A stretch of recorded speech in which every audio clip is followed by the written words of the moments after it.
It's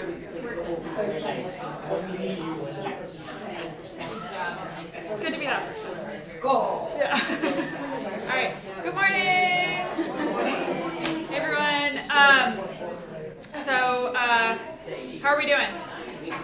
Spring is like really and truly here, and it's glorious and awesome. Okay. Awesome. So you guys got your projects back this week. You saw that check sheet. That check sheet is not like you didn't do this. It's like, please include this for next time.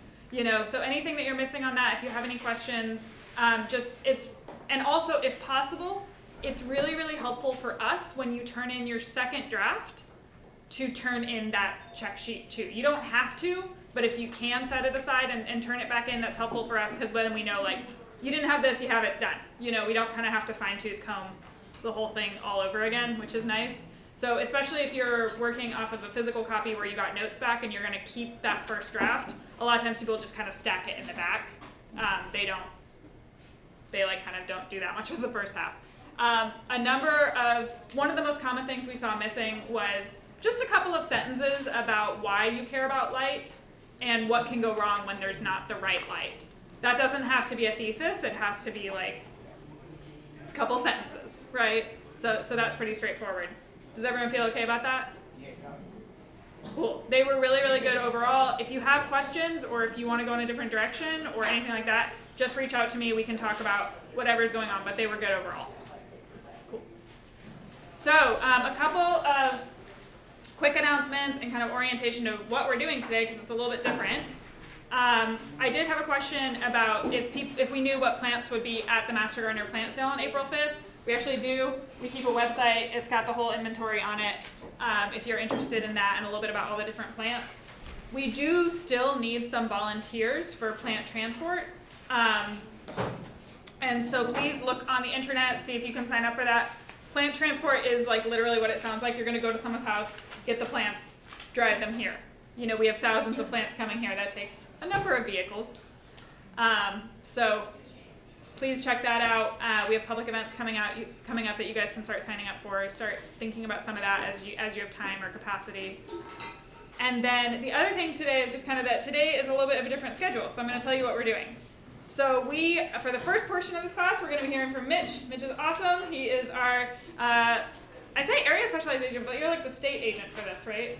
Yeah, I'm a product of just being around long enough. Yeah. It was a war of attrition, and Mitch won. Yeah. So I cover the whole state.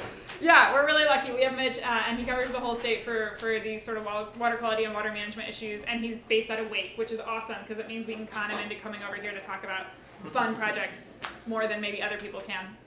So we'll be hearing from Mitch for the first portion of class till about snack. We'll take our snack, and then we're actually going to go up to the Museum of Life and Science, and we're going to see their rain gardens that actually Master Gardeners help install because they're a great demonstration site. The thing I would be aware of is that our goal is to be at the front door of the museum at 11:15, and it is a school day, and it is beautiful out. So that parking lot is going to be fuller than full. So I would really, really, really recommend while you're at snack, finding those people you're going to carpool with. It's going to make life significantly easier on everyone. So I would plan on carpooling up there if at all possible. And the goal is really to be at the front door of the museum at 11:15 and budget time for parking. It's going to be wild. Okay? Will we leave from there? Will we finish there? Yeah, and so if you carpool, I kind of assume that there will then be cars coming back here. And if you are the carpool driver, please don't just wave goodbye. And you can still have the deck across the street. Yeah, they have the parking deck, they have all of that. Just budgeting time for the levels and the walking and the crosswalking and all this kind of stuff. So does that make sense? Awesome. It's also just like nice to have an excuse to be outside at this point, right? Like I think we'd all rather be outside. So with that, Mitch, I am just going to let you take it away. All right. Yeah. Good. What's this assignment on the light? Oh, they have their big project where they have to like map their garden and talk about Oh. all the things in their garden. Well, I just got a question. So we've been out in western North Carolina. They're dealing with tropical storm Helene damage. And I got do I have to stand still? Or No, can I you move? go wherever. And so we've been out there trying to help people recover from the damage. And that was one of the questions, because they want to establish native plants. And I said, before we launch off into an answer, how much light does this get? And then I must have had too much coffee, because then I said, you need to tell me if light is a particle or a wave. So I said, if you consult your quantum physics and tell me, is it a wave or a particle? And then I can answer. And they're like, what? I said, I don't know the answer to that. I'm not that smart. So I'm Mitch Woodward. I have been in extension for 40 years. Yeah. That's right. I really enjoy it, you can tell. And I started off on a dairy farm in Middletown, Delaware, which is east of Annapolis, Maryland. Anybody from Delaware? I didn't think so. There's only about 30 people there now. So, and I decided I didn't want to milk cows. So I decided, it's fun for a while. But people don't want to go into dairying yet. You're basically born into it. It chooses you. You don't choose it. It's a lot of work. But that was the family farm. And so I went to school for agriculture, and I got interested in entomology and chemistry and soils. And about the time I graduated, the Chesapeake Bay problems started to kick around. And if you know the Chesapeake Bay, the watershed starts in New York State, goes down through about a third of Pennsylvania, a lot of people don't know that, and through the Susquehanna, which is a major river, goes into the top of the bay and all the way down to Newport News and Norfolk, Virginia, and it's a big deal. It's the largest estuary, I think, in the world. I'm not mistaken. So there's a lot of interesting things that happen. And also you have Washington, D.C., Baltimore, Philadelphia's there. And so there's money, there's boating, the Naval Academy's there. And so a lot of farming and a lot of urban. And so that kind of started this launch into agriculture versus stormwater versus different effects. So I started off in agriculture, quickly started to get into small-scale solutions for residential stormwater, because you think about, if we're going to build a building like this now, and to get a permit to build this building, you'd have to control stormwater. You'd have to have these tanks, which look really nice, by the way. You guys hired an artist. Or is that you? No, that was one of our master gardeners. Wow. He's a soil scientist, and we found out he's also an artist. A soil scientist that's an artist. Yeah, he actually does stormwater management for the city. Many talents. Well, it looks nice. It looks nice. We'll see another cistern today. I don't know if we want to talk about these, but we installed these. We'll see another one. The reason is because if we're going to build this building, we would have to control stormwater. It's easier to do when it's a new building because it's incorporated part of the plan. With a building like this that's existing, now it's called post-construction stormwater control. Where are you going to put a practice? Where are you going to put, and you see the streams all messed up here because of stormwater. So how do we protect streams? Well, the two practices that we deal with more often than not are rain gardens, sometimes called bioretentions, or rainwater harvesting. And we'll see both of those today at the museum. So this clicker works. So, okay, so that's me. All right, so North Carolina.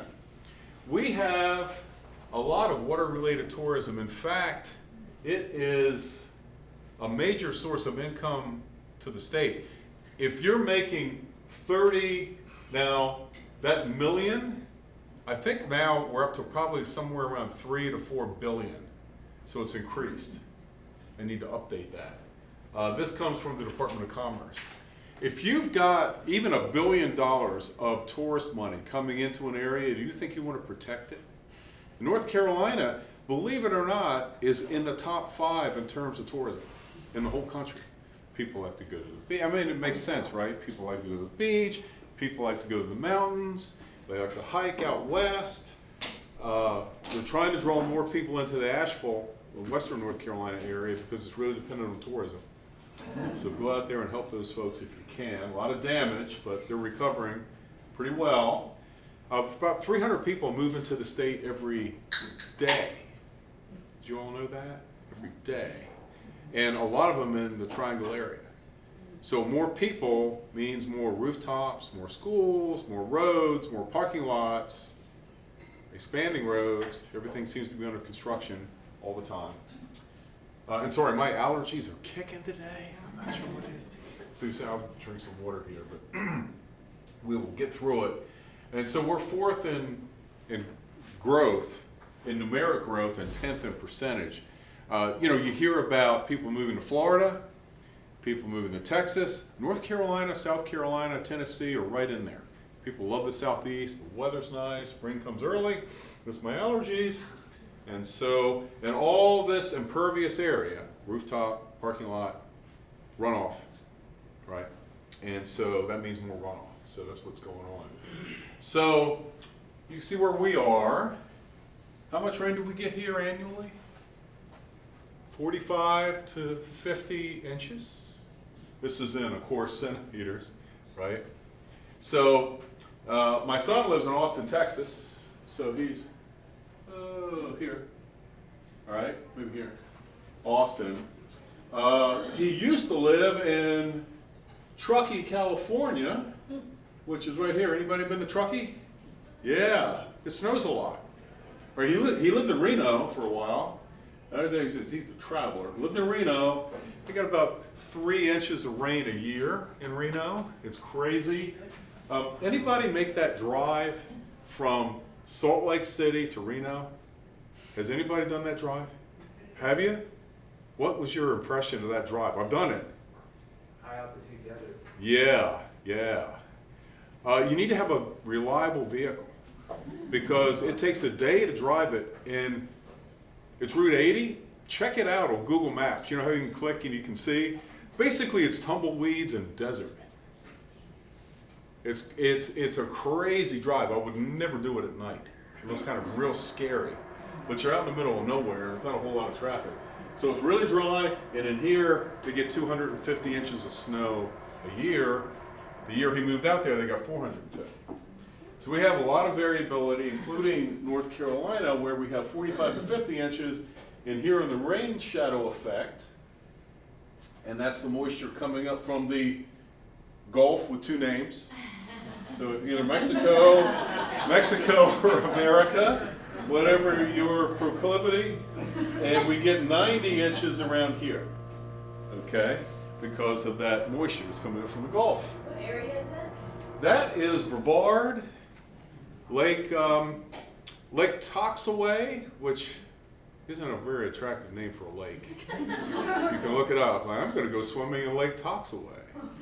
I'd say good luck. But that's right around, because it's the rain shadow effect, right? The same why it snows so much out here, because of all the moisture coming in, goes up, cools down, drops the moisture. Same thing's happening here for the moisture that's basically coming up from the Gulf. So Lake Toxaway, Brevard, almost double what we get here, almost 90 inches. So there's a lot of regulation around stormwater.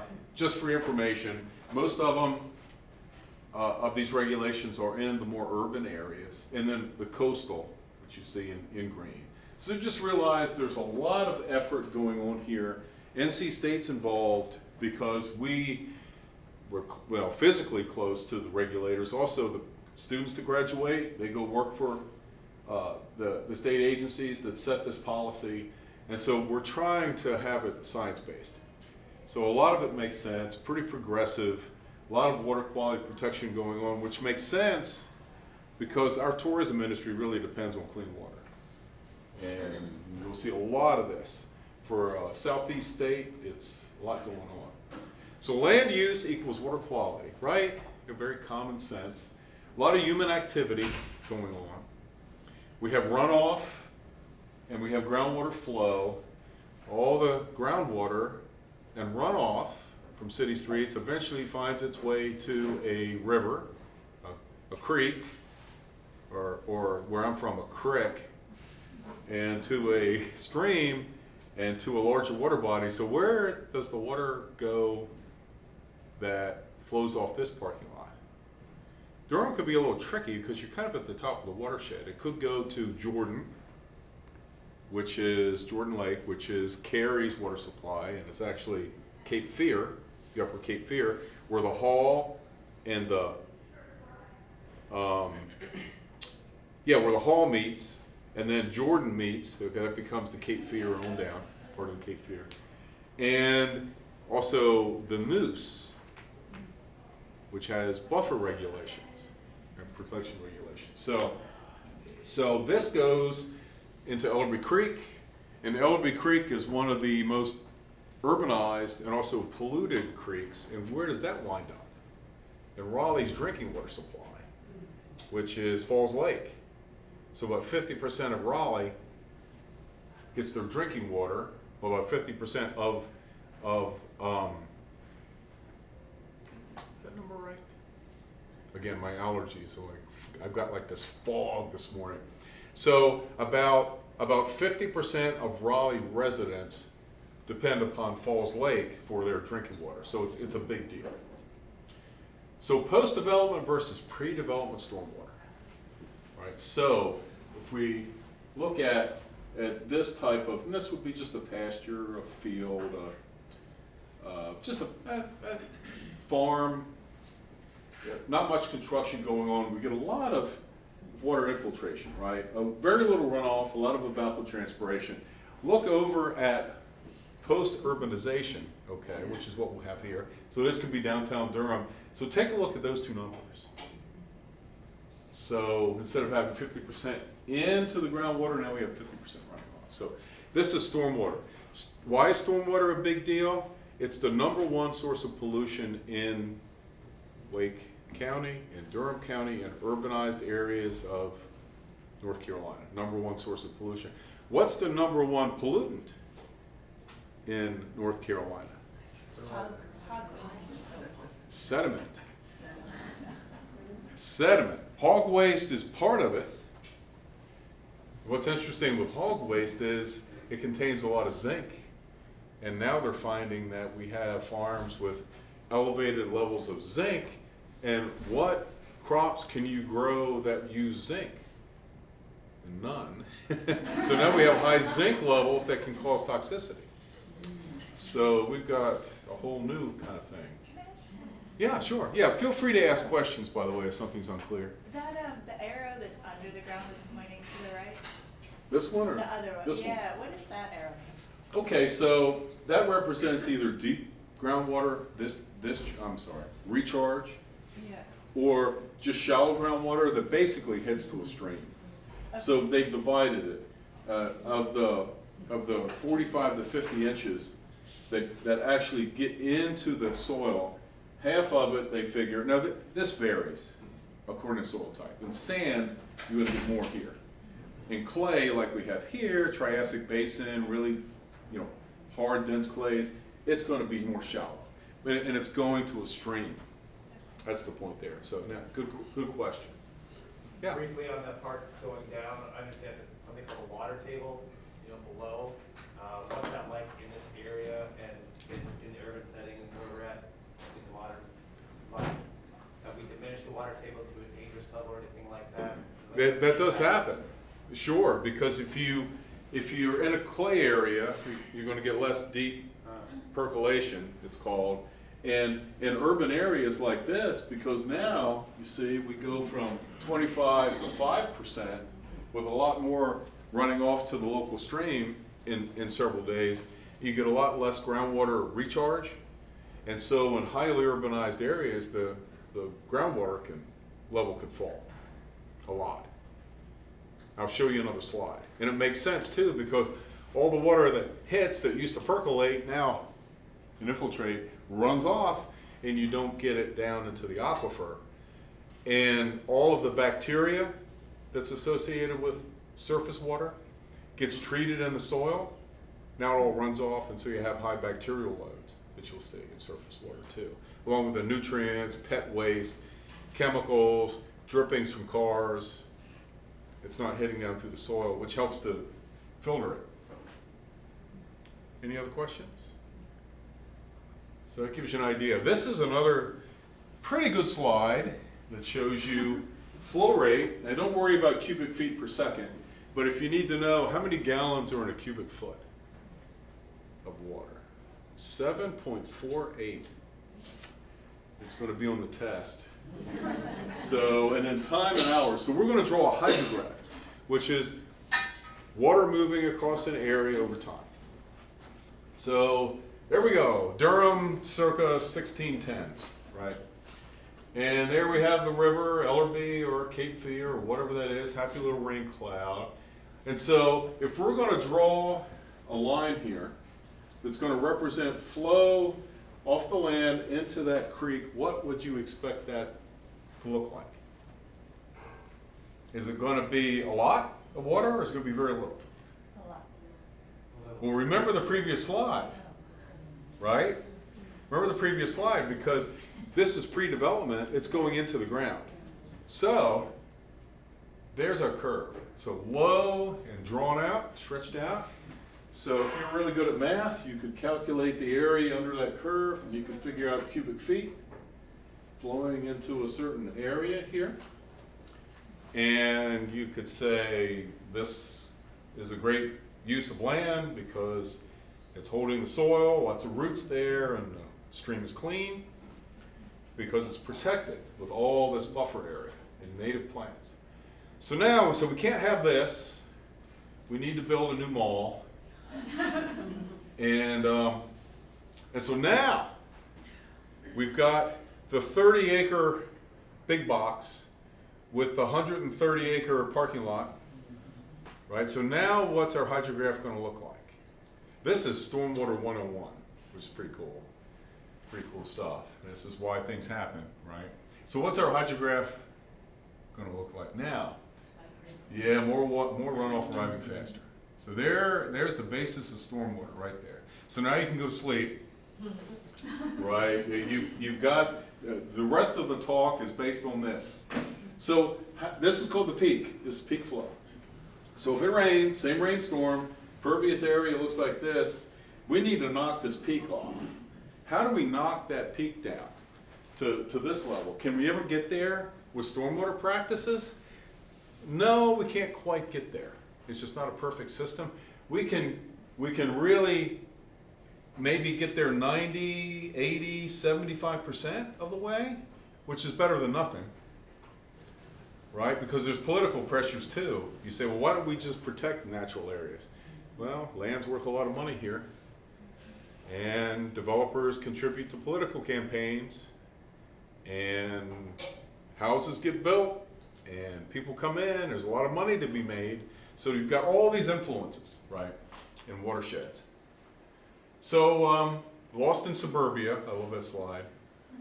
And so we have these huge driveways. I mean, is that necessary? I don't know, can we make them pervious? Well, anytime our imperviousness, which is what you're looking at, that's impervious area that can't absorb water. Anytime we get over 10 or 15% area like this, stream banks are going to erode and streams are going to become impacted. All right, and streams, number one source of sediment. Sediment's the number one pollutant. So as you drive around, as you walk around, and out at the museum today, you know, how many square feet of impervious area do you see?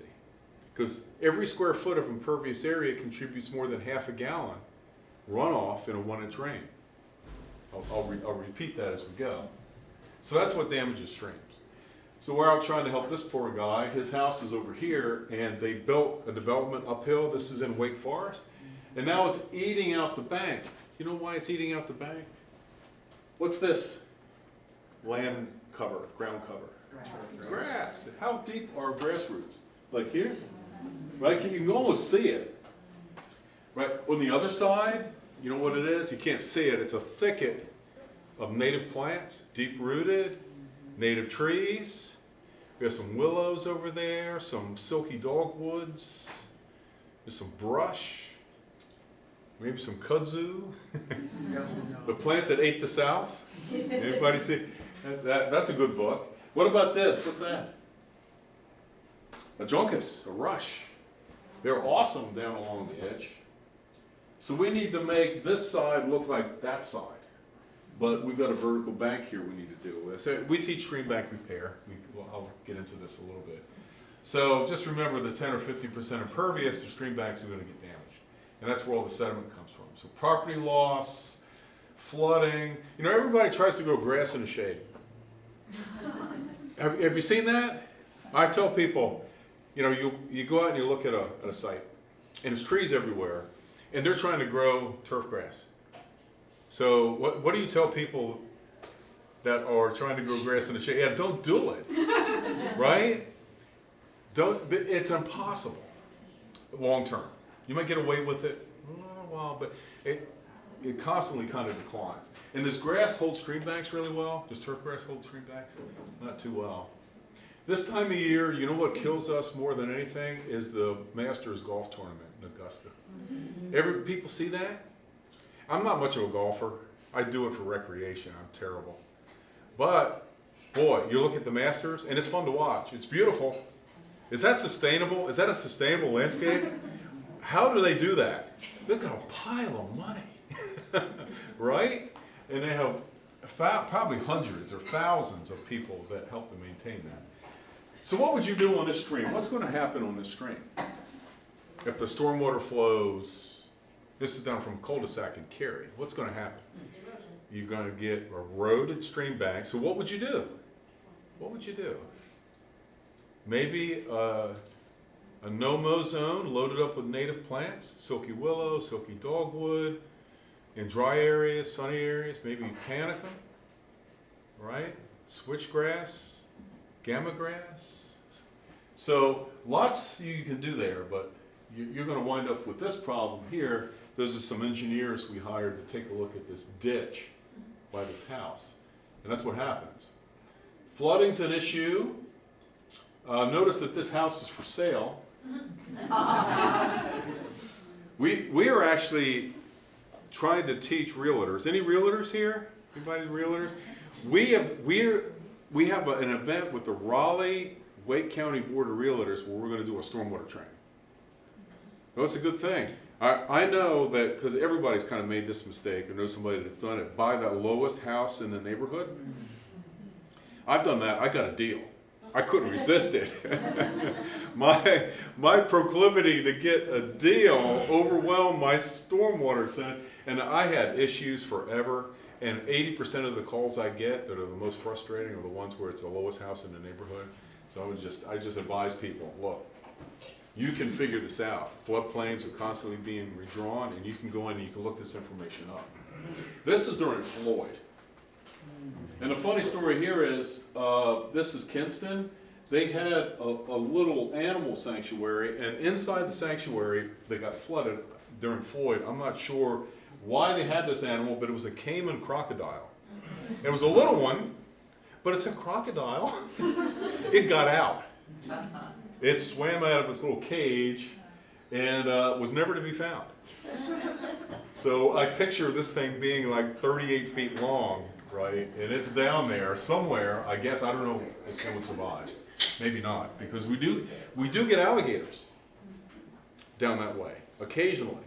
They're moving up from like Myrtle Beach, it seems. So we do get alligators. Anybody been to Wilmington? Greenfield Lake? Have you walked around Greenfield Lake? There's alligators in there. Yep. Yeah. They're not tremendously big, but you know, again, they don't have to be big to cause some damage. So we have a water partnership in Wake County, and we did a survey. Stormwater was far and away the biggest issue that the partnership and these city and town officials, stormwater departments, educators, you know, we're dealing with stormwater. Wake County is almost built out. There's very little land that's reasonably priced for you to put a house or development on. I mean, as a realtor, you may know that it seems to be spreading southwest and southeast. So Harnett County, maybe getting across the Cape Fear or the Jordan and going into Chatham. Big developments in Chatham County, so it's moving out and away for more cost effective for lower priced land. So stormwater management's a big deal. So Ellerby Creek watershed, you may know this watershed. Here's 147, here's Duke East Campus, Northgate Mall, science and math. I think Trinity, let's see, yeah, because I went off 147, so I kind of went this way, and then Trinity's up here, I think. So you can see, of course, where it is. So we did an analysis of this little watershed, just as an example. So 21% rooftop, 23% roads. So this is impervious area, and over here, 56% grass area and open space. So this doesn't absorb water, this does. So remember the previous slide? What percent impervious do we get stream erosion? 10 to 15? We're at 44 here. And this, any practice we put in here would have to be post-construction, unless you're going to rebuild a house. But then sometimes they're grandfathered in. So if you have a house, going to tear it down, put a new one up. That's happening in Raleigh. It's gentrifying the downtown areas. They're putting these little post-World War II bungalows. Now they're building glass and stainless, going up. So I think as long as you're in that approximate footprint, you don't get charged anymore to do that, or they allow you to do that. So let's take a look. This is the Ellerby Creek watershed. If you're really into this, this is a product from the U.S. Geologic Survey called StreamStats. So you can get on StreamStats, and it's short for Stream Statistics. And you can go on StreamStats, and you can pinpoint an area on a map, and it'll tell you the watershed. So if you're selling a house and somebody wants to know there's a stream, does that stream flood? Then send them the StreamStats, and they can kind of look that up and see what's going on. So here's North Duke, here's 85, so you can kind of see the Ellerby Creek watershed, and it drains from here near Hillsborough over to Raleigh's drinking water supply. That's Falls Lake. So there it is, pretty big. And what's going on in that watershed is, if we're going to build a stormwater practice, how much can we capture? So I thought of this myself. I had a trash can, and I had a 1 square foot floor tile left over from a renovation in a kitchen. So if it rains 1 inch on 1 square foot floor tile outside, it's 0.63 gallons, 1 inch. And how much rain do we get? 45 to 50 inches a year. So if we have 45 or 50 inches fall on this 1 square foot, that's the 30-gallon brute trash can. Just to give you a visual of what 30 gallons looks like. Every square foot of impervious area, if it's not absorbed into the soil, runs off into streams and into Falls Lake in the case of Ellerby Creek, right? So no wonder we have water pollution, right? So if you take a look back to StreamStats, the watershed area that I showed you here in yellow, 26 square miles. How many acres in a square mile? If you're from the Midwest, are you from the Midwest? Yeah? You may know this. I don't. No? Oh, okay. They teach you this. I used to work for the Department of Ag, so 640 acres. That's a weird number. But, so 26 times 640, 16,000 acres. And if we have an average impervious area, 18%, which is coming here, this is the report from StreamStats. This is 18%. I'm surprised it's not higher. Just that one patch we looked at was 44. So 3,000 acres of impervious area, right? 3,000 times, what's that number? The number of square feet in an acre, right? 131 million square feet. And if it rains 1 inch on 131 million square feet, that's 18 million gallons of water in a 1 inch rain that runs off into Falls Lake. How do you like that? Does that get filtered? No, it doesn't. No, it doesn't. 81 million gallons in a 1 inch rain. And it rains 45 to 50 inches a year. So is stormwater an issue in urban areas? Yes. You betcha. So here's me in my native habitat. What's stormwater management? Somebody walking down the street, somebody goes, hey, you're a master gardener. What's stormwater management? Practices that slow water down, spread it out, and soak it in. That's all it is. Slow it down, spread it out, and soak it in. A lot of these practices are borrowed from agricultural practices. Grass swales, buffer strips, infiltration areas. We did all this on the dairy farm because our dairy farm was in the town drinking water supply watershed. So they actually gave us money because we weren't making a lot of it, and they gave us money to control runoff, which was important because we had 60 dairy cows, sold our milk to the local ice cream plant. We had Guernseys, if you've seen a cow, they're the brown ones. So how much manure does a 1,500 pound dairy cow produce in a day? All this is on the test. How much, this is agricultural trivia. If I went to a trivia contest and it was ag related, I could do it. How much manure would a full grown 1,200 to 1,500 pound dairy cow produce in a day? No dairy farmers here? We're a few and proud bunch. 120 pounds. Yeah, a lot. It's amazing. They are engineered, biologically engineered milk machines, and 120 pounds. So that's a high calorie thing. Milk's high calories. You got to feed them a lot of calories, a lot of food, and so they multiply it by 60, and now you've got a manure situation, and you're in the town watershed. So there's ways to deal with that I won't go into, just to realize. So here we have an idealized water-wise landscape. If an inch of water fell on this property, how much would run off? Very, very little. So we do that by maybe amending soils, protecting the existing mature vegetation. Because what do they do when they build a development? Clear everything. Yeah. Well, I deal with grading contractors. They're nice folks. They've been doing it forever. Like farmers, not unlike farmers. They do it a certain way because they know their costs and they know the product that they're producing. The product is a nice, flat, blank palette where you can build stuff. That's what builders want.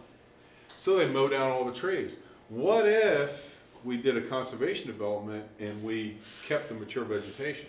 And we didn't do donuts around all the trees, because all the active roots in a mature tree are where?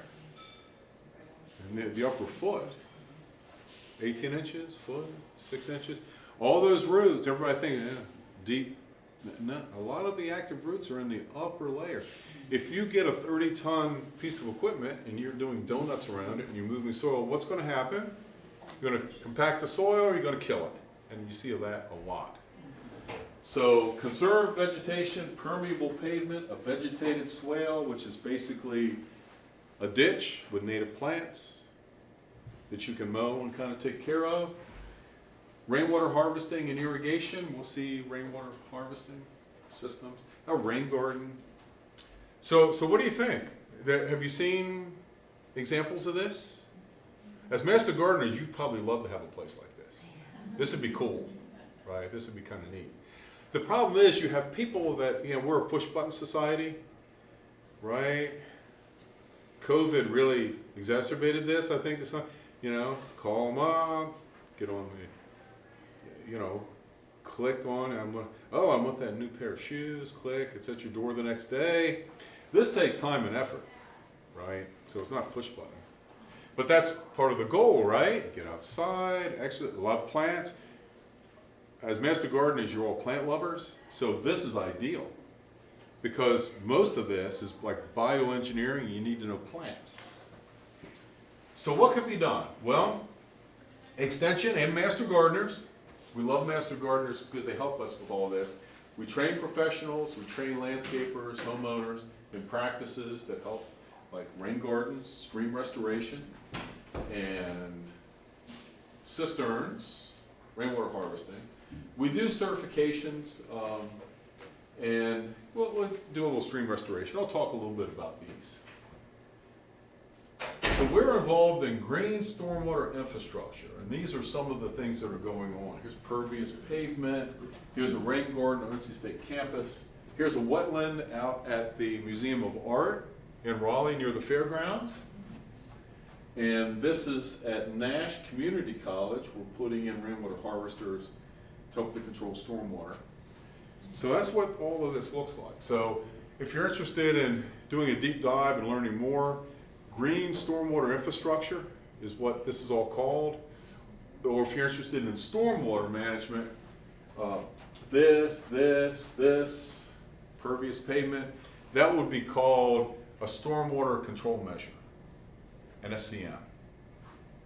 Anybody use ChatGPT, AI? Yeah, what do you think? Have you used it a while? No. I've used it about 2 years. Maybe it was an early adopter. It's fantastic. It's fantastic. I got on there and I said, I had a question on carp in a pond.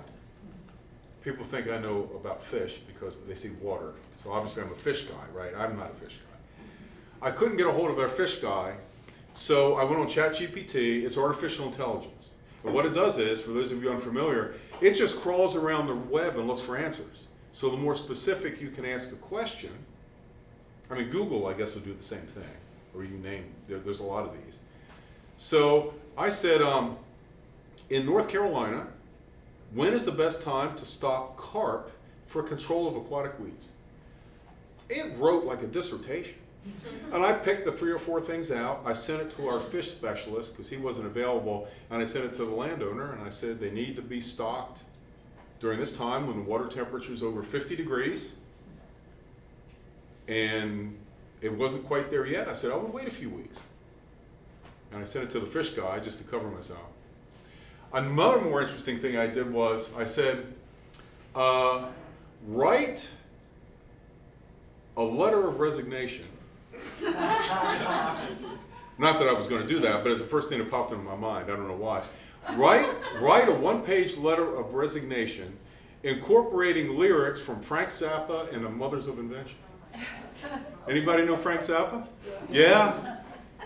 I was born in 1959, so I'm looking. Frank Zappa, what would you call him? Like an alternative artist. Some of his music is, quite frankly, kind of weird, but it's fun to listen to. It is kind of fun.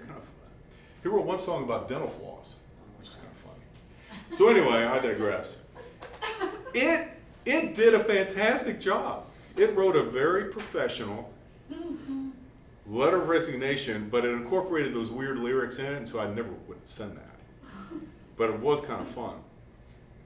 I hear that what local news agencies are doing is they don't even hire people to write news anymore. They just go to ChatGPT and say, write a 1-page or 3-paragraph article on whatever subject you want it to write. And it'll do a fantastic job. Then you edit it and check it. And it's crazy. Question?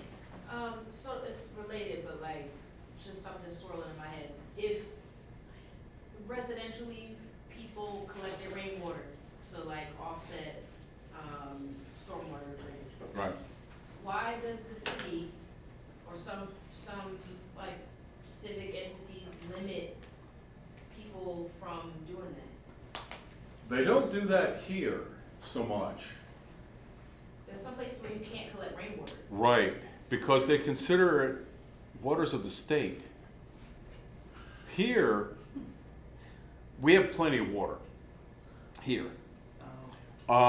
If you're in Colorado, in the Colorado River Basin, and you know the saying about water in the West, whiskey's for drinking and water's for fighting, is what they say. And the reason for that is because water is allocated up and down river systems in the West because it's so scarce. And you have water rights. So if you have a ranch and you have water rights, you can withdraw a certain amount of water. by law. And these are hundreds of years old, so they get passed down through families. So that's gold. That's gold. Here, you don't own the stream, right, or the pond, the water in the pond. You own the land around it and underneath of it, but you don't own the water because it's considered waters of the state. But the state doesn't limit you on what you can capture in a tank. You just can't take that water into a building because now that's against the North Carolina plumbing code. So you'd have to do something to sterilize the water to make it safe to drink. But if you're going to use it outside like these tanks, you can do that all day long. There's no limit. So you may have heard about stuff going on out in the West, because Colorado for a time prohibited that. And some countries do too, like Australia, considered waters of the state.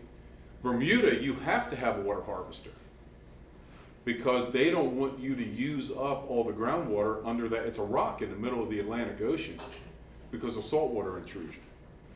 So, if that makes sense. So yeah, question.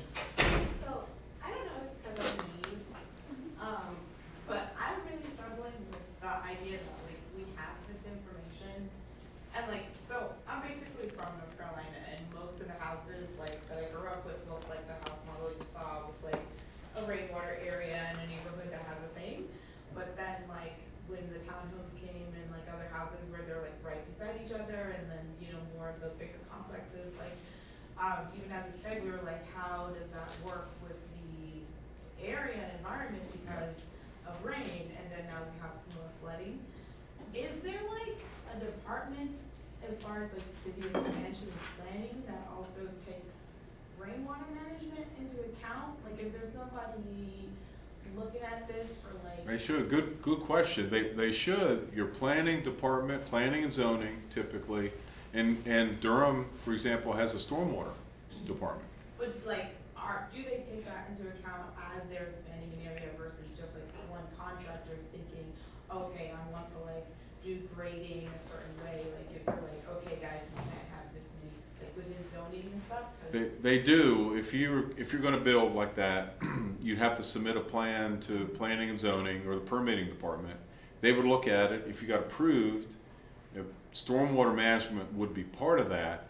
Where it gets kind of funky is that if you're developing an existing build-upon area, sometimes there's no rules because they want you to develop it, and so you don't have to incorporate any stormwater. They figure there was already a building there, and they weren't doing anything, so the new building wouldn't have to do anything either. It's called just being grandfathered in.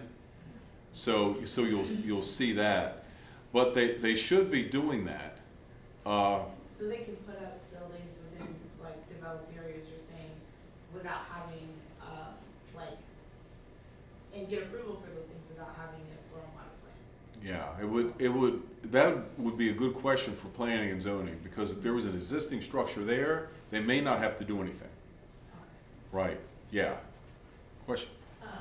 Just to piggyback on that, the planning department, like Aaron Key specifically at your own city planning, not to get too political, we might talk about it after, but, they're supposed to, but there's a lot of politics. There's a tremendous amount of politics to get. Just because, you know, all the zoning requests and everything. Yeah. My question was, so it sounds like a lot of the, work that you've been talking about is to mitigate existing damage. Do you partner with any city or county governments about, like, preventing future damage and, like, addressing the future increased flood risk due to climate change, instead of just taking this kind of, like, reactive approach? Like, We do. Good question. So under the stormwater rules, there's pre-construction and then there's post-construction management. And I'm kind of dealing with post-construction today, like small-scale solutions to existing structures, because you're not involved in the pre-construction, because again, that's planning and zoning and other state entities. But yes, because we have a stormwater program that basically is $2 to $3 to $4 million a year, and that's at NC State, where we have up to 10 grad students under a professor that are looking at researching practices that we've talked about here, researching how these work, researching the maintenance of these, And then that gets built into the regulations for the state. So if you're interested, excuse me, in doing a deep dive, if you Google North Carolina Stormwater Design Manual, North Carolina Stormwater Design Manual, it's a good place to go for two reasons. If you can't sleep at night and you're really bored, you can look it up. You'll be asleep in a second. The second is, more seriously, it'll list about 12 different practices. I would go to the bioretention practice. You click on that, and it gives you plant recommendations for rain gardens. A curated list. That so if you're like, man, I got a rain garden, it's a little wet, got a wet spot in the yard, it'll give you hundreds of ideas from trees all the way to herbaceous. What's that site again? The North Carolina Stormwater Design Manual. I'll include it in our follow-up email as well. Or go to ChatGPT and write in, what plants do you recommend for a small rain garden in Durham, North Carolina, that after a 1-inch rain, you need to be specific, stays wet for 3 days and then dries out between rains. But you have to put .ext. Or Yeah. She don't like it. So that'll be a good one. I'm sorry? Sorry, you said section under that was bioretention. Yeah, it'll have rain gardens, it'll have bioretention, it'll have wetlands, it'll have rainwater harvesting. But it's the North Carolina Stormwater BMP Design Manual. And that is the Bible that everybody has to follow for stormwater in the state. So, well, yeah, we can put that link. I should have included the QR. Getting back to planning and development, so as we see, like, where they're popping up a sign that says coming soon, and you can tell they're clearing land around our area.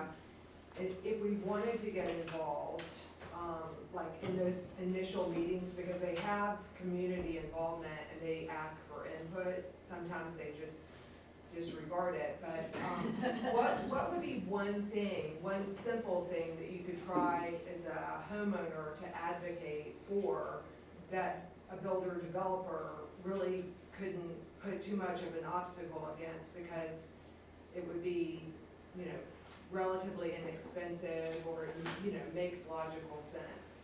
I would just say, you know, as a concerned, you know, they have public hearings.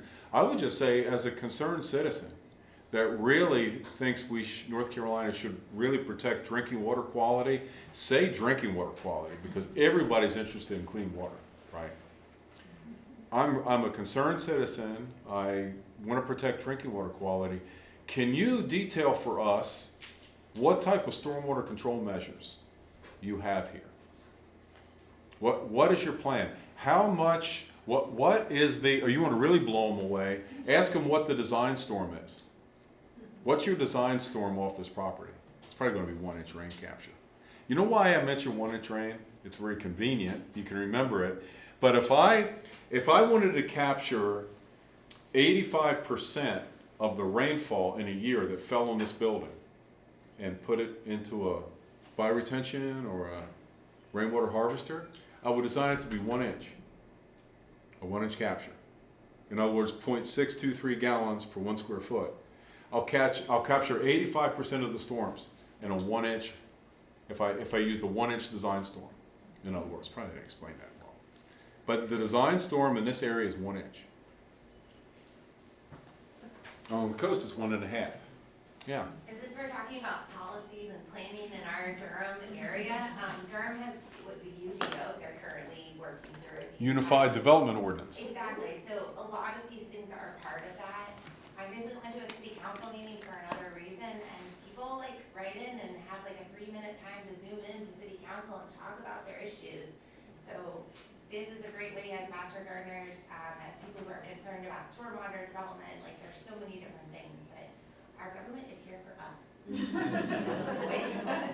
do it locally and we can do it all the way out. So there's my little plug. It's hard to argue politically against clean drinking water because this goes to Falls Lake. It may not be Durham's drinking water, but it's Raleigh's or it's Cary's.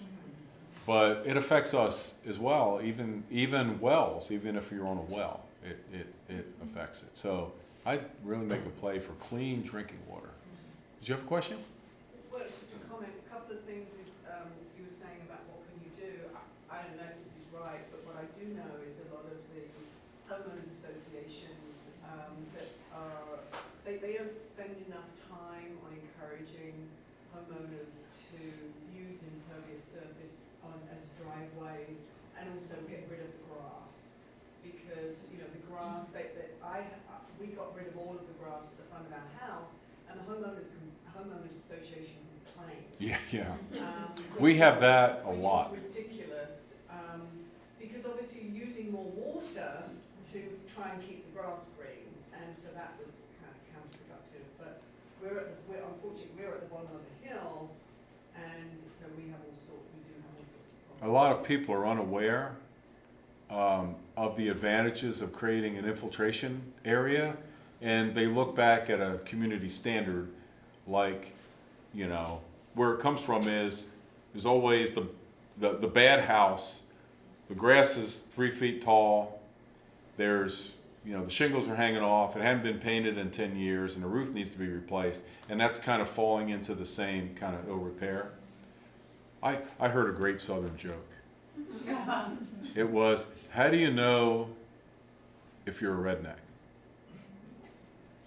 I come from this crowd. One of them is, it's Jeff Foxworthy. He goes, you go to cut the grass and you find a car. That's a good one. So, and I come from those people, so I feel safe in telling that joke. So. Yeah.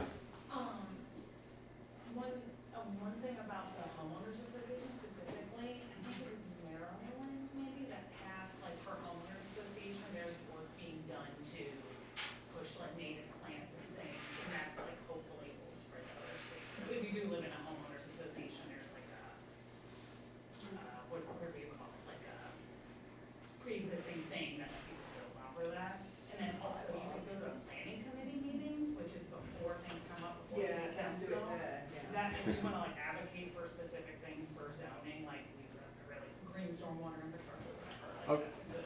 A lot, and personal story, I'll be brief. I didn't have a cistern this big on my property. I had several small ones, and I had a deck that was elevated, so I routed the downspouts into the tanks under the deck. It was specifically not allowed in our neighborhood, but it was there for 10 years and they didn't see it because I got denied when I said I want to put up rainwater harvesting, and I showed them a picture of the tank and they said, oh no. I said, it's in the backyard, nobody will see it. So, like any good American, I waited till under cover of darkness, and I rolled the thing out and put it under the deck. It was there 10 years, and I finally decided to leave the neighborhood and move out during COVID because we got a good offer. Anyway, I told them at that point that, you know, they were saying, what about the weather of the tanks? And I said, well, those are water capture, and I used it to irrigate. And I took them down and moved them because they didn't want it. They didn't want it. I said, I'm trying to push back the frontiers of ignorance here. They didn't even know it was there until I told them. Excuse me. So. The one thing I'll say too, just real quick about HOAs, is I think that we can view them as the enemy, and they often can be, but there are some really good HOAs in Durham where it's like thoughtful people have kind of slowly taken over the HOAs, and now they have different standards, they have different practices. Like I think about Woodcroft as being an example of this, where they're pushing native plants, and it's not perfect, but they've made so much progress. And like what I would say is, like, if you are the kind of person who has the time and inclination, it's not even just about going to your HOA and like trying to like bargain with them. It's slowly taking it over, right? Because these are standards that are written by people in charge, and the people in charge are typically in charge because they kept showing up. And they're getting old. Yeah. Well, or they're tired, they want to do something else, they want to go to the Wait beach. till they get old and tired, and they retire. We call it the velvet crowbar. 100%. Where you move in, Yeah. right, and slowly. You know, the best way is a demonstration. You want to have native plants? Put a little garden in. See what they say. Get the homeowner board over there and say, I've got a native plant pollinator garden. I'm thinking about getting rid of my grass. Could I do this if I kept it nice? Yeah, you might offer to talk to them about it. You might offer to have them See, over. this to- is good old-fashioned extension master Yeah. gardener work here. They need to see it, because if you try to describe it, their minds are going to go off into all directions. You need to show them. Well, With adults, that's the way adults learn. You need to see it. And like Really humans wrote the standards, which means humans can change the standards. Like, just take over slowly. Yeah, yeah. So I know in Wake County, I think specifically around like Crabtree, they have different,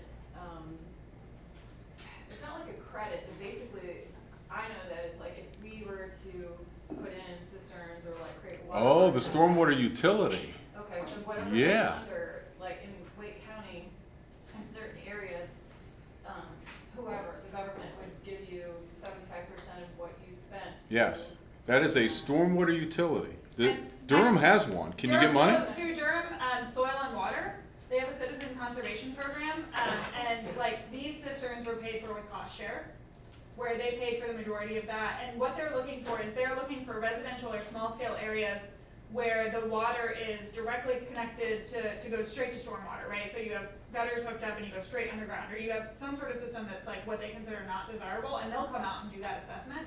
And if you meet their not desirable standard, all of a sudden you're eligible for all sorts of cost share for programs. You know, What is it called? Durham County Soil and Water. I did that. It's Yeah. called the Durham, it's called the CCAP program. Yeah. CCAP, Community Conservation Assistance Program. Yeah. Durham CCAP. But that's Yes. different than what you were talking about. Yeah. That is a stormwater utility. That one is called Raleigh Rainwater Rewards. Nice. Yeah. So go to Raleigh Rainwater Rewards. They have a website. We were just at a church near campus yesterday, and they're getting 100% cost share to put in a 7,000 gallon rainwater harvesting system and an irrigation system, and the town is paying for 100% of it. Now, it's in that watershed that they want to protect. There's different levels of cost share, it's called. So go to Raleigh Rainwater Rewards. There are hundreds of stormwater utilities. Wilson has one, but right now there's no mechanism for you as a taxpayer to get any money out. They want to do it, but they're using it for bigger projects. Raleigh, they give citizens, taxpayers money. NC State, by the way, pays $1 million into that fund a year as a tax. So my job is to get it back. Is it local taxes that are funding that versus state or? It's all local. If you pay Raleigh city taxes, you're eligible to get that money back. And there's different levels. They would pay for a rain barrel. You could make a simple proposal. You could get basically a project worth less than $5,000 all the way up through hundreds of thousands of dollars. You might need to get an engineer for the bigger projects, not to put a rain barrel in. You don't need to do it for that. It's pretty simple. My question, I think we'll actually answer it too, because my question is like, you know they have this in Raleigh. I thought we had something in Durham, and then I went to look for it again, and it was. Is it called rain catchers?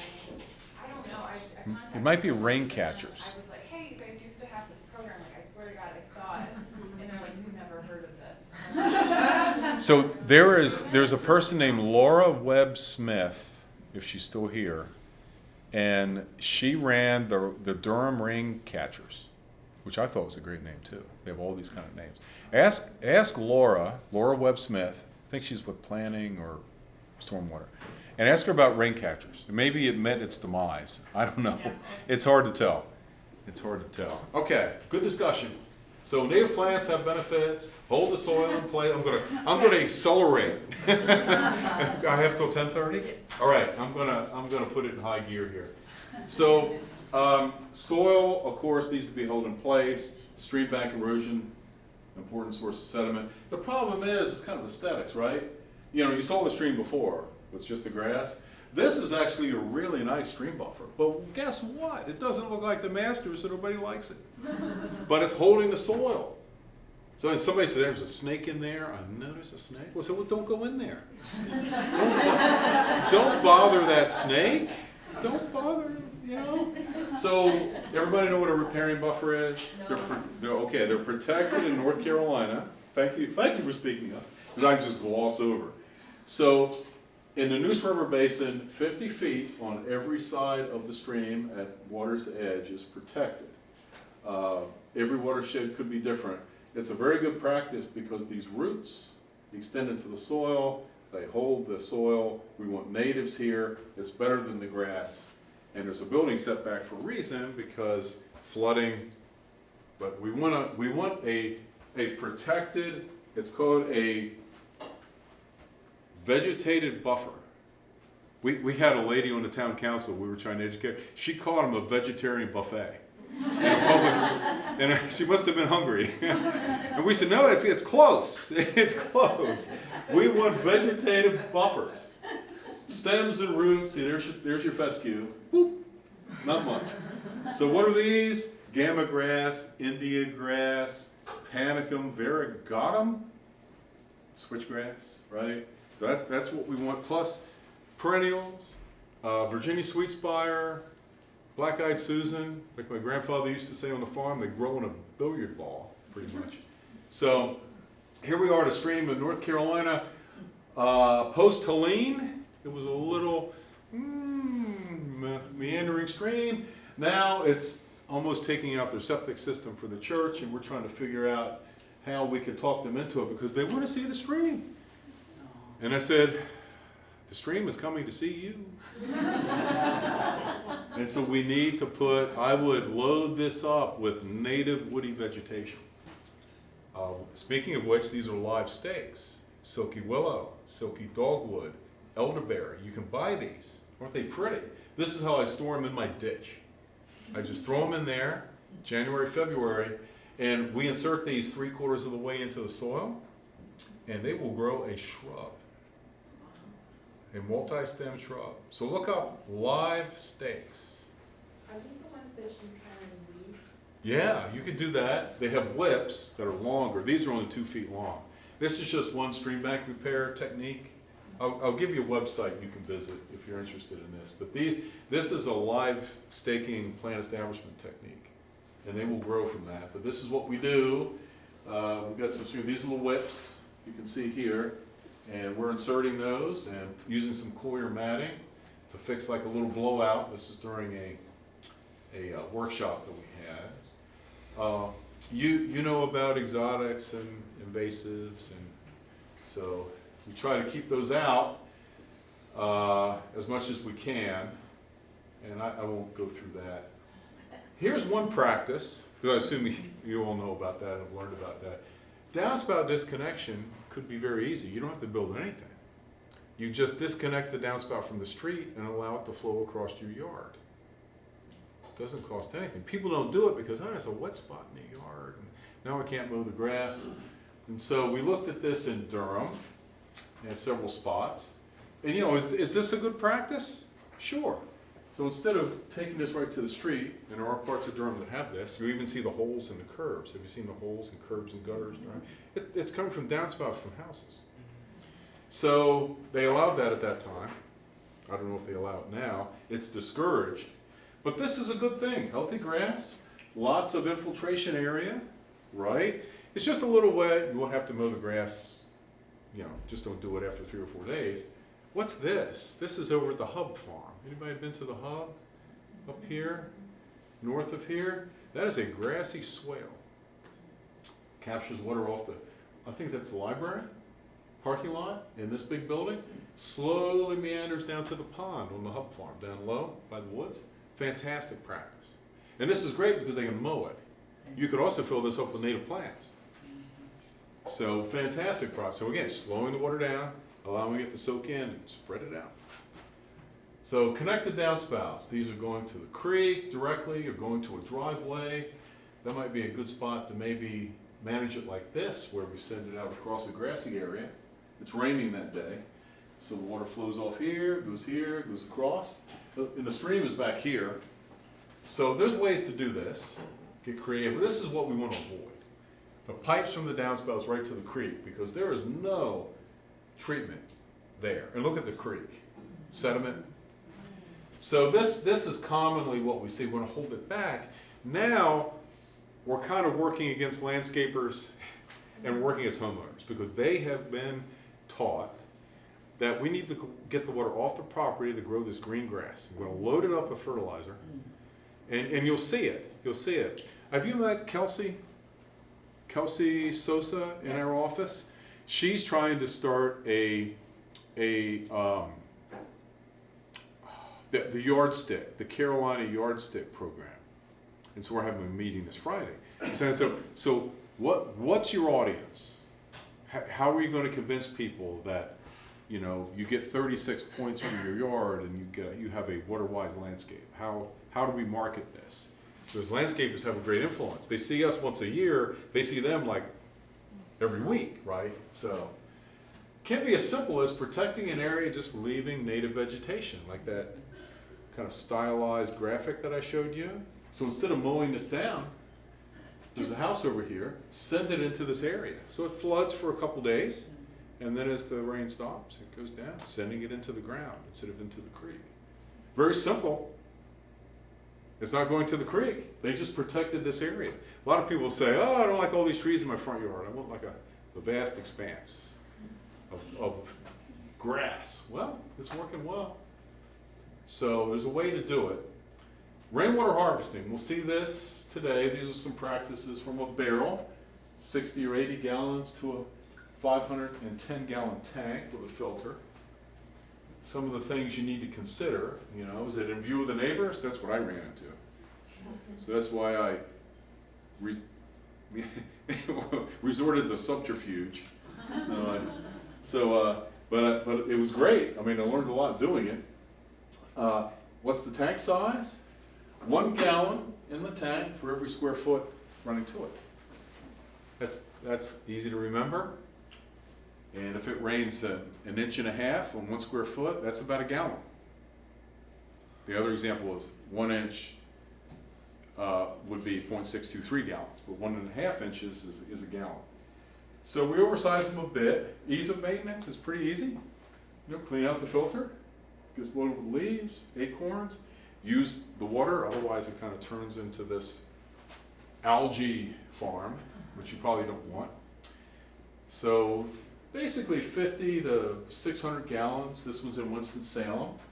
And this is a master gardener. She's got her lilies, she's got stuff growing everywhere, she waters. She was great. I mean, look at that. There's nothing undesirable about that. And it's green, keeps the algae from growing.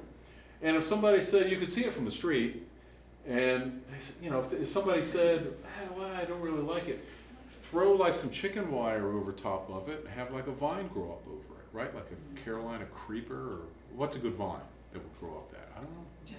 Jasmine? Yeah. I'm not a real strong planting person, as you can tell. They don't weigh much when they're empty. They're recycled plastic.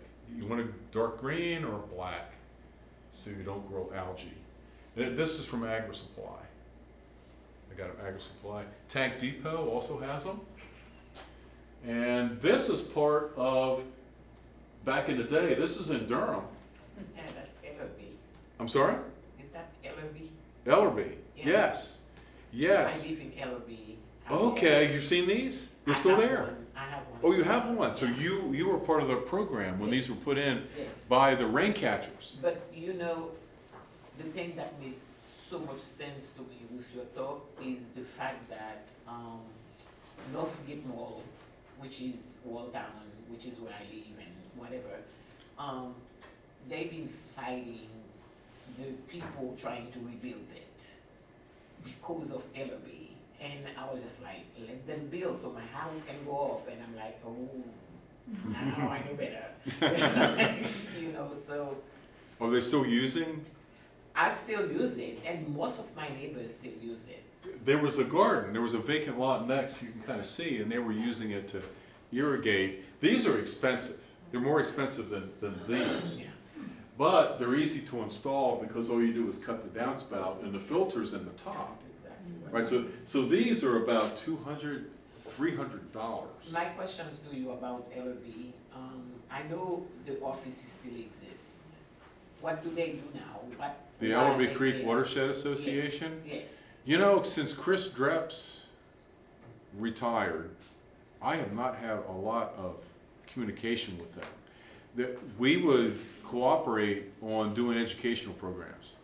Because And they used to be very, they were very active. very active. Mhm. Now that I need them, the office is just there. I you know? assume that they're still around, but I you know, I haven't heard, so I cover the whole state, so it's hard for me to keep up with individual. But Ellerby Creek was one of our best early cooperators. Because they're really an advocate for water quality. I don't know if they're still around. This is in Durham. They are on 9th Street, on Wood Street. Okay. They still have an office. I contacted them, I would like to say last year, because I had like water sit still in my yard, and now I have like this, which is warm when I have like this. So I contacted them, and in the past, if you have a water issue and you live in Old Town, they will come out and look at it and help you design ways Right. to protect There was a it. Robert, there was a guy named Robert there too that worked with Chris Dreps. And he went to all of our workshops and we trained him. So I don't know if they're still I around. don't think that they've been active since COVID, because prior to COVID, they would come in and help you assess things and really help, like, instead of doing, you know, when I went to them, I wanted a French drain. And they were like, no, we do not need to have a French drain, let's work together, and then they installed Okay. a couple things. Well, So good. they Well, were good. really Well, this is at, oh, I'm sorry, yeah. With these cisterns and stuff, like I've been interested in rainwater collection, but my hesitation is that, like, aren't you gonna get a lot of chemicals from like your roofing products and stuff, and then they're gonna concentrate in the beds that you water with it? Not so much. You know, asphalt shingles are made with that, you know, asphalt material with the little beads. And so there are studies, I could send you the study, I need to find it. But there have been studies looking over hundreds of different roofing materials. I mean, you're right in the sense that like powder coated steel, which is pretty expensive, metal roof tops, no additions to water at all from that material. The bigger problem is things like bacteria because of bird droppings, because you have birds everywhere, right? And pollen, which is an issue this time of year with a lot of things, including my sinuses. But very little, even off of, you know, shingle roofs. Nothing really gets to the point where you wouldn't want to put it on like a vegetable. Okay. I think the main thing was bacteria, and washing the vegetables that you irrigated. If you water from the top, if you're doing drip irrigation, you don't have to worry about it. Okay. You should be doing that anyway. But no, that's a good question. I can look for that study. If you're like, this is Interfaith Food Shuttle. They're in Durham and they're in Raleigh. They have a very large garden, and this is 12,000 gallons of tanks. Again, with the artist, right? Dressed it up a bit. So all kinds of different sizes, and it's got an automated irrigation system. And then here in Durham, we've helped them too because they have a similar setup. I think they're on Gear. That's right. Okay, thank you. Thanks. So rain gardens, ever popular rain garden. This is the idea, right? A low area, and hopefully it infiltrates. What you want to do to make sure that it infiltrates so you don't create a swamp is dig a hole about a foot deep, fill it with water, and see if it drains within 3 to 4 days. If you do that, you're good. If it doesn't, you've got a wetland. You can put a wetland in, but you're going to have standing water, and thus people think of snakes and mosquitoes generally. So that's the first thing you do. Do the infiltration test, sends water into the surrounding area. It's a beautiful landscape feature. You know, again, the easiest one is to work with the vegetation that's there. Why mow down all these trees when it looks pretty good next to that house? All of the downspouts get sent over there, and it works really well. Here's one in Siler City that we did as part of a project. I wouldn't put a crepe myrtle in a rain garden, but it was there. And we loaded up with black-eyed Susans. They love it. Got some iris down there. You could do a pollinator garden. This is in how do you pronounce it? I always pronounce it Seawell, but it's School in Hillsborough. Carborough, sorry. Rainwater harvesting tanks drains out to this area here. And they put in a pollinator garden. Here's a rain garden here with some Joe Pye weed and natives. Oh, that's how high the water got in Cary. There's a wetland garden here. Oh, weird little symbol. Hey, that's weird. There's a bald cypress here, and that was the point of this slide. I wouldn't put a bald cypress there. How big does a bald cypress get? It's like 100 feet if it's happy, right? I would never put that there. They haven't moved it yet. I told them, you better take it down when it's young. It's going to be a lot cheaper. But they've got wetland plants right next to this house. And it looked great. You'll just have to take my word for it. It looked, if you can see it, it looked fantastic. Here's a rain garden. And what do you think of that? I mean, would you have one of those in your backyard? High maintenance? Not really. And then, see, too, you can experiment with plants. You can learn a lot. And if you go to the North Carolina Stormwater Design Manual, go to the bioretention chapter, like we mentioned, these plants came right out of that. You've got a willow here. You want to keep these in a suspended state of adolescence. Don't let these plants here are going to be very happy. You're going to get a thicket. So you need to cull plants out of there, move them, give them to your friends, sell them. You want the sunlight to hit the mulch, and you want to preserve that ponding area. Trees in there you don't want, standing water and trees, guess what you get? Mosquitoes. Mosquitoes. Those two go together, hand in hand. Stream bank stabilization, again, turf grass does not do a very good job. Notice where they put the trees. So you need to put trees down on the banks. See where they put the trees? They're up on the banks. We need to do something here. Question, yeah? Returning to rain gardens, how do the considerations change? This isn't specific to any question. If you're in a very forested, shady area, digging is difficult.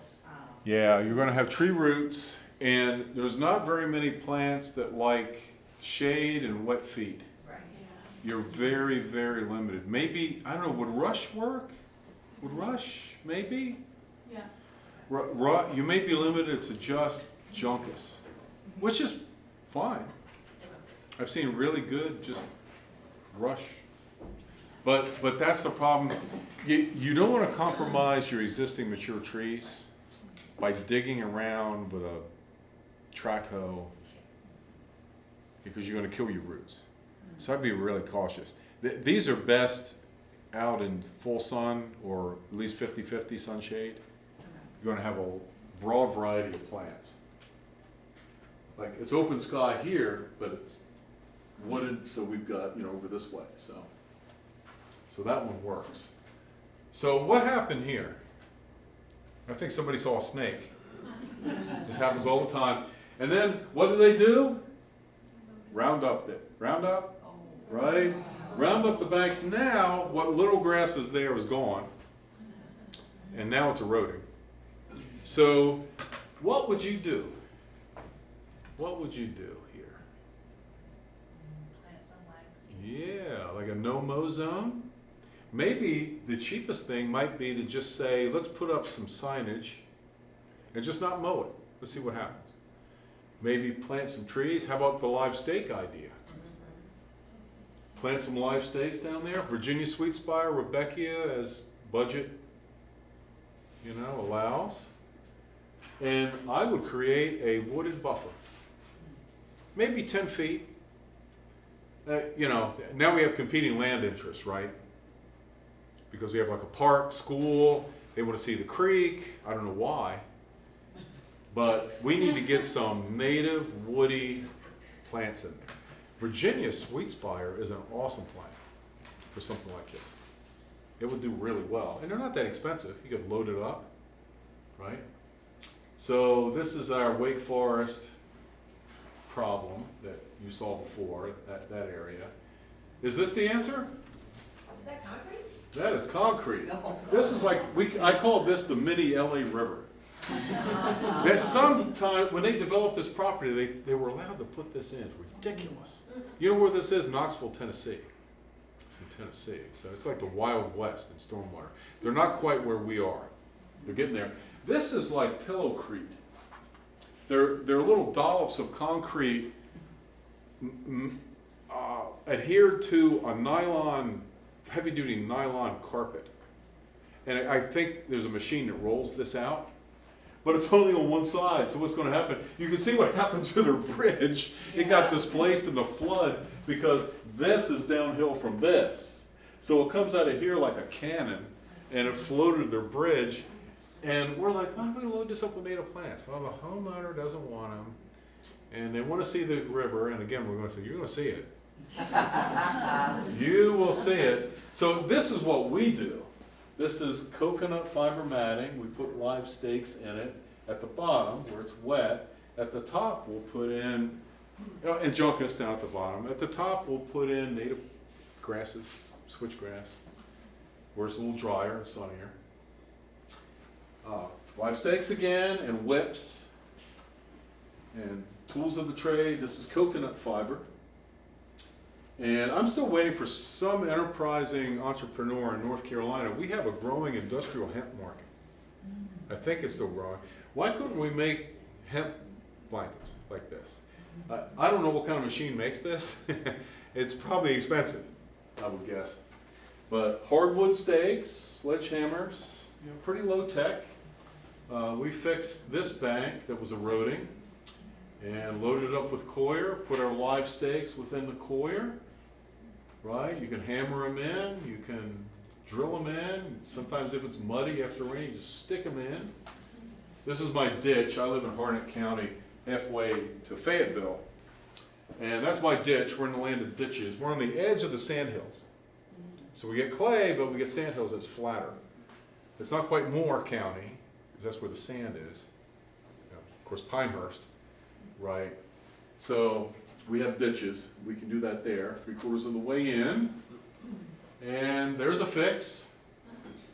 This homeowner was quoted $50,000 to fix this bank. We fixed it for $253. So there's a lot of interest in this. You don't need a permit because you're working above the water. Because again, the state owns the water, the peoples of the state, but we're not in the water. We're working up on the bank. So this is allowed, and it's all native material. So this is great to learn if you have eroding stream banks. We could do a workshop. We could do a rain garden workshop. We could do a water harvesting workshop. I can give you links for stream bank repair too. We've got videos and all kinds of things that we can send your way. Yes, sir? You just roll that out over the existing eroded bank, or you have to regrade it to some more stable slopes? We regrade it. We just don't want a lot of vegetation under it because it'll push it up. But most of the banks we work on like this are like blowouts, where the stream, like on an outside meander bend, where it took out part of the bank. And so we have a blank slate, and we put matting in and plants like this. And it grows into a thicket. This one, going back to this one, this was a very extensive plant list. You can see it was about $3.20 a linear foot. So every foot cost $3.20. But look at that list. They've got trees here, right? River birch. But if you just stick with juncus and live stakes, maybe a few switchgrass at the top and some sweet spire, you can knock your cost down quite a bit. Here's an eroding bank, getting to your question. So we want to fix that because it's going to take out this walking path. So here's our whips that we put in. The base is in the water, and then we put live stakes, and this is some twine where we attached it. And you can see kind of the detail there. And that's after the first year. And these are silky willow. Silky willow. So silky willow, silky dogwood, and elderberry. are three favorites. Mitch? Yeah. When you Oh, say, sorry. when you say whips versus the live stakes, are those whips like, are they Yeah. rooting, are they like, are they rooting along the stem? Is that what? Yes, the whips are the terminal ends of the stakes. So going back to here, so these are at the base of the plant, because these plants, silky willow, silky dogwood, elderberry, they're multi-stemmed, woody, perennial, native shrubs. Yeah. And so you can cut them back and they just grow back, they coppice and just grow back. So this is like 2 years growth and this is 1 year growth. So you can just leave them in bundles and just throw them in a stream bank, like build a fascine or a wall, and they will root like, Along the stem. yeah, like that. Boom. And then after 3 years, they're ready to harvest. So some students do bake sales, we do live steak sales. And like that. And people love these. Anybody been to Mellow Marsh Farm? They sell them. They sell them. There's lots of other places too. Native plant nurseries during basically January to March is when the best time to put these in, during the dormant season. Picnic tables, not a good way to manage stream repair. So it's before and after. He lost that tree and then started to die and cut back towards his house. So before and after. This is the Mitchell River. Anybody been to Pilot Mountain? Mayberry. Think Mayberry. Dobson, Surrey County. And Pilot is kind of cool because it just kind of rises up. What kind of mountain is, talking about more trivia, what kind of a mountain is Pilot? Is it Monadnock? It's, yes, it's like Devil's Tower, right? It's a monognock. It's a granite spire, like the inside of an old volcano. And it's hard, and everything else eroded and it left the center. Pretty cool. This is the Mitchell right near there, beautiful area. This got blown out. See where the old dam was? Water was held back, and then that washed out during a storm, and this was vegetated. And you can see this is a native plant buffer, 10 feet up, and then they can have their grass. Are we getting there? All right, here's me again in my native environment, putting in stakes. Again, before and after. There are some one-line tools. I'll finish with this. One-line tools. Stream stats I mentioned. It's a little clunky. You tech people, oriented more towards tech, you won't have any trouble figuring it out. Me, born pre-computer, I kind of fish around, but I use it enough that I figured it out. You can identify spots on a map and it'll draw the watershed and it'll give you all kinds of, it's very interesting. If you like science, very interesting. EPA, how's my watershed? It's kind of a cool one. It'll tell you what's going on, water quality. There's a wiki watershed that you can go to as well. I don't know as much about these. I tend to use the USGS a lot. But you can model your watershed, it'll tell you. Open space and barren land and development. So if you're going into your town council meeting to raise hell about new development, you can go in educated. You'll be an educated hellraiser. So, and we have workshops and conferences. Did I drop in? Oh, I didn't do it. So we have stream bank repair workshops, so we can identify a stream to fix. We can do rain garden. We'll see a rain garden at the museum along with a water harvester here in a few minutes. So we train all at all different levels. And so if you're interested in a program doing that, or actually a hands-on workshop where we don't just talk about it, we go out and actually do it. And this is what I was doing with Ellerby Creek back in the day. We would do demonstrations. Organic transit down here that was by Full Stream Brewery. There's a park across from Full Steam. We put a cistern in or two with them. We've done projects all over Durham. Durham's got cisterns, rain gardens, stuff over at the farmer's market, that cistern that's there. The Durham Bulls Athletic Park. So the Bulls, we've got a couple cisterns there. Durham was a real active place for doing this for many years. And so I don't know, it was mostly it was through Illinois. So any questions? That's pretty much the end of that. Any questions at all? If we have time, I know we've got to head to the museum. Yes, sir. I'm curious on the, especially the